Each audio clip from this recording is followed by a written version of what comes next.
In this video, we're going to go through and break down how to calculate formula mass, which is often known as gram formula mass if we're talking about a gram equivalent or a molar equivalent. So if I have 1 mole of a material, I'm actually going to be measuring it in grams. Now, if you think about it, we cannot really weigh on a scale 1 molecule of carbon dioxide or 1 molecule of octane.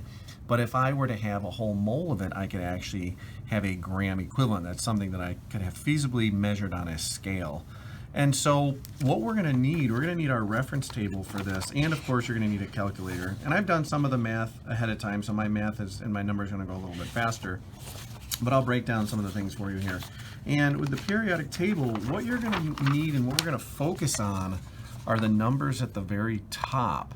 We're going to be talking about and using individual atomic masses of the individual atoms and adding them together to make the mass of the whole material or the whole formula. And so I have the numbers kind of already set for me, but what you're going to use in reference, if you're using the New York State reference tables, is the top left part, which is the atomic mass. And most of my math is going to be to the 10th place, so I've gone to 1 decimal. So for example, for carbon, we would just use 12.0.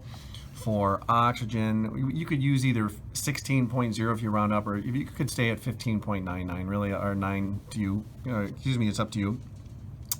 Nitrogen, for example, would be 14.0. For example, sulfur would be 32.1. We would round the 6 up to 1. So again, it's really up to you if you want to round or not. But in this case, I'm going mostly to the 10th place. So when you see me pull out the numbers are coming from these masses, which are the top mass for each element.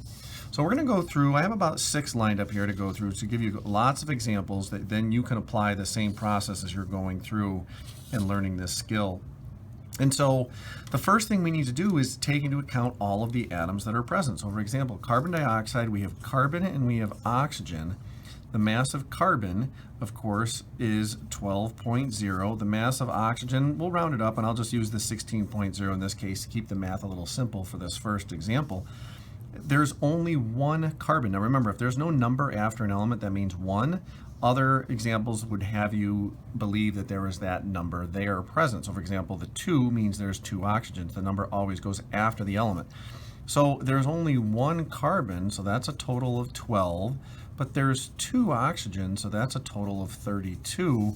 So when we take this into account, we have to add these all up. We get a total of 44. Now, if we're just talking about the mass of a molecule of carbon dioxide, okay, 1 molecule would be 44 AMUs, or atomic mass units. But if I had 1 mole, it would be 44 grams. Okay, and I apologize if it's a little shaky. The table I'm on is not the sturdiest. So all we're doing, when we do the gram formula mass or the molar mass, and sometimes gram formula mass is labeled as GFM. So you may see that GFM in there or in questions. We're using the gram equivalent to the mass. So now I know that carbon dioxide weighs 44. As far as the percent composition, we have a formula that you probably learned in math class. Anytime you do percent is part over whole times 100. And so we have 2 parts here. I have the part that's carbon, I have the part that's oxygen, and then I have the whole. So if I want to do the percent carbon, I'm going to take my part over whole, so 12 over 44. I'm going to multiply that by 100. And we multiply that, we end up getting 27.3%. My percent oxygen, the other part of the 44 is 32, so 32 out of 44 times 100, and that's going to equal 72.7%. Now, what you should end up with always is a final answer of 100. Because if I add up all the pieces, it should add up to the whole thing. Now, you may end up with 100.1, you may end up with 99.9, and that really depends on where you do rounding and how many decimal values you throw in there. So as long as you can round your final answer to really be 100, then you're good to go. All right, next one, C8H18, which is octane. So again, carbon, we know carbon weighs 12, but there's 8 of them in the molecule. Okay, we have 8 of them in the molecule, so that's going to equal 96 Hydrogen only weighs 1. We'll just keep that because, again, we'll just round to the whole number in this case. Some cases I'll do the decimal. We'll put it in there, 12.0, 1.0. But there's 18, so this adds up, of course, to 18 because there's 18 hydrogens in that formula. And so when we take that and consider that, we have a total of 114. And so my mass is 114, or my molar mass would be 114 grams.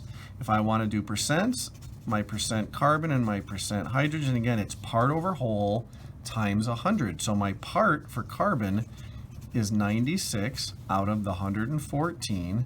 Again, I have to multiply by 100 to convert it to a percentage. We get 84.2%.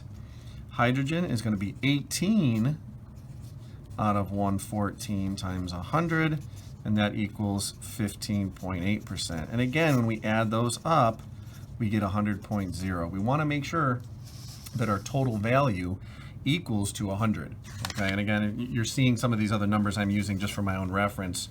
I'll put those out of the view so they're not distracting, but that's where they're coming from because I did this in advance just to kind of speed up the math. But again, you'd be doing this with your calculator. You'd be entering in your calculator 96 divided by 114 times 100. 18 divided by 114 times 100 and getting your values. Now, each time you get your independent values, again, the whole thing should add up. Now, those are simple because they only had 2 elements, but we can get more involved with multiple elements. And I'm going to skip down to this one first, and then we'll come back to this one. So the AgNO3, when we look at AgNO3, we have a couple things to consider. We have 3 different elements, where the previous one only had 2. So again, I want to set up, okay, there's Ag, there's N, and then there's O. Remember, every time I have a new capital letter, that means a new element. And so that means I gotta start fresh. So there's 1 Ag, there's 1 nitrogen, because again, there's no number after it. The 3 only belongs to the oxygen. Now that's gonna be different from this case here. So I'm gonna do this one first. And so silver, or Ag, when we look that up, has a mass of 107.9. or 108, depending on what, if you want to round up. Nitrogen is 14.0, and oxygen, as we said before, is 16.0 or 15.99, depending on how you want to go about it. There's only 1 silver, so we'll just round this up. We'll call this 108 for simple math. There's only 1 nitrogen, keep that at 14, but there's 3 oxygens according to my formula. So that, of course, is going to be 48. We got to add those together to make 48. When we add the whole math up, when we add all of this up, I get 170. So the gram formula mass, or the formula mass for this, would be 170 AMUs if we're talking about just 1 unit of this, or if it's a whole mole, we're talking about 170 grams. So percent composition, percent silver, percent nitrogen, percent oxygen. We have to do 3 parts. The more pieces you have to do all the parts. So 108 divided by 170 times 100. Nitrogen, we would set that up as 14 divided by 170 times 100. And oxygen would be 48 divided by 170 times 100. Notice again, I'm not using the mass of oxygen. Okay, even though for nitrogen and silver I did, because I only had 1 of each, but there's actually 3 pieces or 3 parts that are oxygen in here, so I have to use the whole 48 grams. And so when we do the math, 100 divided by 107, or excuse me, times 170, divided by 170 times 100 is going to be 64%. And so when we do our other calculations, I actually do not have a calculator here with me. I'm going to pause this and just grab one quickly for 1 second. So bear with me for a second.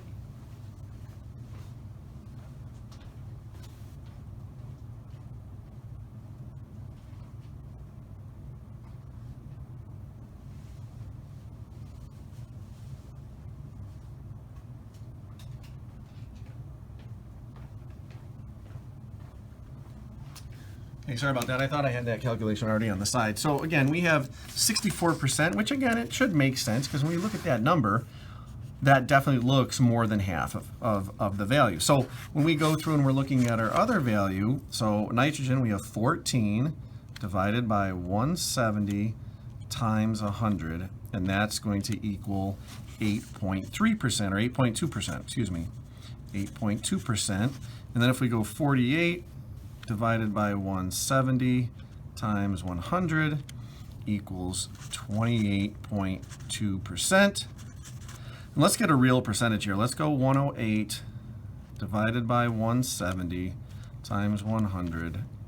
And notice that was 63.5 rounded up to 64.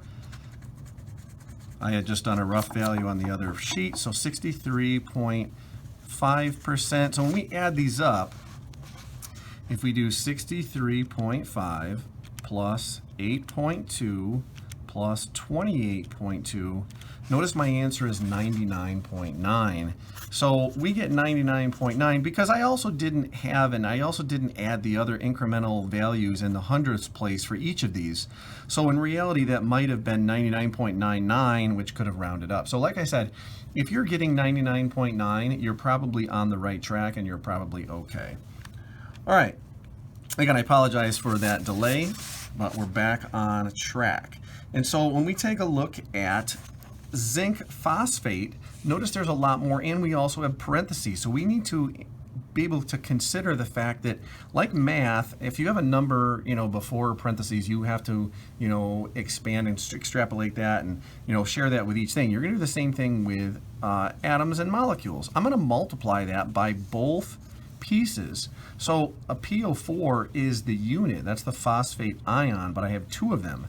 So that means I'm going to have 2 phosphorus and not only just the 4 oxygen, but really I got to multiply by 2. I have 8 oxygen. So when we break this down, we have zinc, we have phosphate, and we have oxygen. Zinc's mass is 65. Again, some of these cases I'm going to round. Some cases you might just use 1 decimal, but for the sake of today, I'm just going to round to the whole number. Mass of 65. 31 is my mass of phosphorus, and 16 again is for oxygen. Zinc, we have 3 of them. Phosphorus, again, there's 3 zincs. I have 2 phosphorus, and I have, again, we have 8 oxygen. So when we do our math here, 65 times 3 is 195. 31 times 2 is 62, and then finally 16 times 8 is 128. We have a total of 385. So when I go do my breakdown, percent zinc, percent phosphorus, percent oxygen, again, it's part over whole. So I'm going to take these parts, and this is going to be my whole thing. So my part zinc would be 385. Excuse me, that's my whole. I'm going to have my zinc, which is 195, divided by the 385. Again, that's times 100, which brings us to 51%. Okay, it's just about half. 190, 380 would be doubled, right? So 195 out of 385, 51%. And the other two should add up to 49%. So let's go through and calculate them. Again, on my original sheet, I don't have those, but we'll do them right here just to show you again the process. So phosphorus is 62 out of 385 times 100, and oxygen 128 out of 385 times 100. So when we take those there, if we do the math, we have 62 divided by 385, again, part over whole, and then times 100. And that equals, and we'll just keep it the whole number and we'll see what happens, but 16%, it was 16.1, so close enough to 16. And then 128 divided by 385 times 100 equals 37%. Okay, 37.4. So when we add those up, 51 plus 16 plus 37, notice I'm a lot higher. I think I just clicked something wrong. 51 plus 16 plus 37, 104. Okay, so we did something wrong here, so we do want to go back and check that. And again, so if you get something that's like this, then that means that we're probably off. And maybe I just wrote something wrong in the past. So let's just check them all. 195. Oops, clear. 195 divided by 385 times 100 Okay, so let's go to the whole decimal value here, just be a little closer. But that's pretty much the same thing. So 50.6 would have rounded up to 51. If we do 62 divided by 385 times 100, we get 16.1. And 128 divided by 385 times 100 is 33. Yeah, so there's my mistake. 33, which if you notice, we ended up at 104%, and now I'm down 3%. So it's 33.2. So I went down 4%. There's where our 4 is. So again, if you notice you do get an expression that's a little bit higher, like I said, if you ended up with 100.1 or 99.9, you're probably good. But if you get 102, 103, 96, 97, 98, then you probably did something wrong in your math, and so it makes sense to go back and check. So when we look at all of our values, 50.6 plus 16.1 plus 33.2, we add those all together, 99.9, which again is acceptable for what we're doing. So hopefully you found some value already, and maybe you don't need to go through. I'm going to do a couple more examples in case you really want the practice, but the concept is the same. You have to look up the symbol's masses. You have to figure out how many atoms there are of each symbol. So we have the mass, and then how many atoms there are of each. And then you're going to multiply those together, and you're going to get the mass of that atom in that actual molecule. When you have all the individual pieces together, you can add them up, and you get your total formula mass, which again, if we're talking about a gram equivalent, it's called the gram formula mass, or the GFM. And if we're talking about the molar mass, it's basically the same thing. What's the gram equivalent? So I have a couple more examples. Phosphoric acid and ammonium phosphate. So again, we're still using this PO4. We've seen the PO4 a couple times, and that's okay. And so we're going to use H3PO4. We'll go a little bit simpler again because again, I only have molecules here that don't have anything else like another parenthesis. I don't have to consider other math. It's pretty straightforward and laid out. So we have hydrogen, phosphorus, and oxygen. Hydrogen we know is 1. There are 3 of them, equals 3. Phosphorus, we'll use 31. And again, there's 1 of them, so that's 31. Oxygen is 16. There are 4 of them, of course, so that's 64. Total mass is going to be 98. 98 grams, 98 AMUs, depending on what they're asking for. As we do the percents, percent H, percent P, percent O. Now, notice how this is close to 100. And our answers, because this is close to 100, our answer should be pretty close to 100 too. So when we think about that, I mean, just kind of make some sense of it when you're looking at your actual numbers. So hydrogen, of course, 3 out of 98 times 100 is 3.1%. Phosphorus, 31 out of 98 times 100 is 31.6%. And oxygen being 64 out of 98 times 100 equals 65.3%.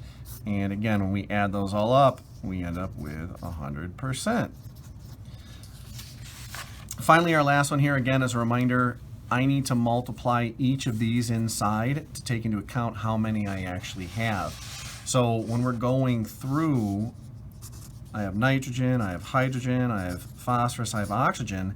Okay, this is the one with the most. It's very similar in the process because I just have to break it down into 4 pieces instead of 3 pieces or 2 pieces like we started to go originally. But I have to take into account each piece. So when we go through this, nitrogen, again, is 14, but there's 3 of them because we have to multiply because there's 3 in that group. So therefore we have 42 for nitrogen.